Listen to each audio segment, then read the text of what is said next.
আচ্ছা, এখানে এই একটা জামা, এটা আমার মেয়েকে আমার মা কিনে দিয়েছে, মানে ওর দিদা কিনে দিয়েছে। এই একটা জামা, সাথে এই একটা জামা আছে। এগুলো যেহেতু ওকে ধুয়ে পরাতে চেয়েছিলাম, আর এই জামাটা ধোয়ার পর ভীষণ রং উঠেছে, তাই এই অবস্থা হয়েছে জামাটা কিন্তু খুব সুন্দর। আচ্ছা, তারপরে আরো 2-3টে জামা ছিল যেগুলো অলরেডি পরে ফেলেছে, সেগুলো তোমাদেরকে দেখাচ্ছি না। এখানে এরকম দুটো হোয়াইট হোয়াইট টাইপের ফ্রক আছে, এই একটা ফ্রক, এই একটা ফ্রক।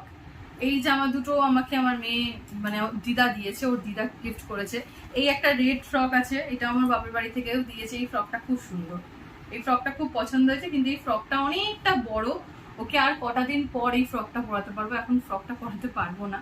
আচ্ছা, এই একটা জামা, এটা আমার যারা ওকে গিফট করেছে। এই ফ্রকটা ওকে একবার পরিয়েছিলাম, এই জামাটা ওকে ষষ্ঠী পুজোর দিন পরিয়েছিলাম সকালবেলা। আচ্ছা, এখানে একটা